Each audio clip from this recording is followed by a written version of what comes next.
윤석열 대통령이 29일 서울 용산 대통령실에서 방한 중인 마크 저커버그 메타 페이스북의 모회사 최고 경영자와 환담하고 있다.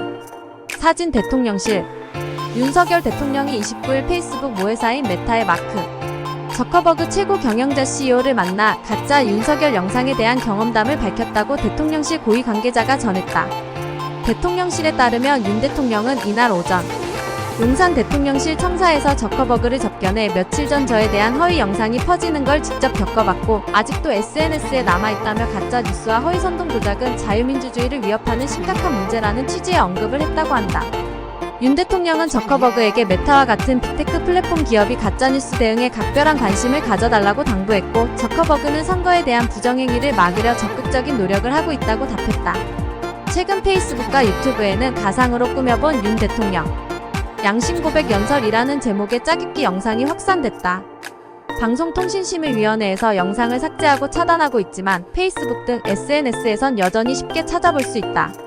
윤 대통령은 저커버그에게 한국 기업과의 협력을 요청하는 세일즈 외교도 펼쳤다. 윤 대통령은 저커버그에게 최근 글로벌 시장에서 AI 인공지능 경쟁이 본격화하고 빅테크 중심으로 AI 반도체 확보에 사활을 걸고 있다며 AI 시스템의 필수적인 메모리에서 세계 2위를 차지하는 한국 기업과 긴밀히 협력해달라고 당부했다. 그러면서 전 세계 소비자로부터 높은 기술력과 품질을 인정받는 스마트 가전과 스마트카 등 다양한 포트폴리오를 보유한 대한민국이야말로 메타의 AI가 적용될 훌륭한 플랫폼이 될 수 있다고 말했다.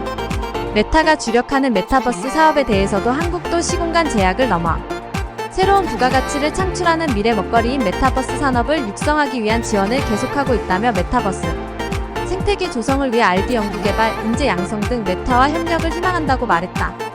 저커버그는 삼성이 파운드리 거대 기업으로 글로벌 경제에서 매우 중요한 위치를 차지하고 있다며 이러한 부분이 삼성과의 협력에 있어 중요한 포인트가 될 수 있다고 화답했다.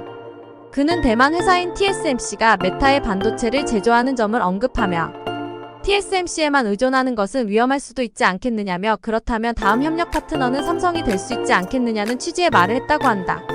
저커버그는 이 과정에서 현재 양안 관계 등 국제 정세에 대해 불안정함을 뜻하는 단어 발러터를 사용하기도 했다고 대통령실은 전했다.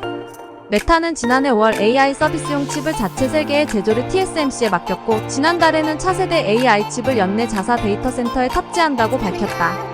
이를 위해 올해 역대 최대 규모인 370억 달러 약 49조 원 설비 투자 CAPX도 예고했다. 그러나 전 세계적으로 첨단 AI 반도체 생산은 TSMC의 생산 패키징 능력 한계라는 병목 현상에 부닥쳐 있다. 전 세계 AI 반도체 시장의 95%를 장악한 엔비디아도 첨단 칩 제조를 TSMC에 맡기고 있는데 AI 스타트업은 물론 마이크로소프트, MS, 구글 등의 고객도 원하는 만큼 AI 반도체를 확보하지 못하는 현실이다. MS나 메타 같은 빅테크가 자체 AI 칩 설계로 엔비디아 의존도를 탈피하더라도 반도체 생산에서 다시 TSMC 의존의 벽에 부닥치게 되는 셈이다. TSMC에 이어 전 세계 반도체 파운드리 위탁 생산 2위인 삼성전자는 유력한 대안으로 거론된다. 샘 올트먼 저커버그 같이 AI 경쟁 최전선에 있는 테크 거물들이 최근 잇따라 한국을 찾아 삼성전자와 접촉하는 배경이다.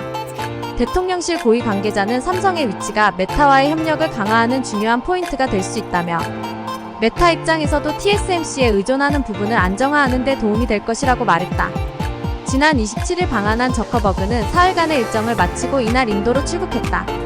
2014년 이후 약 10년 만에 한국을 찾은 저커버그는 이재용 삼성전자 회장, 조주환 LG전자 CEO 등과 잇따라 회동했다.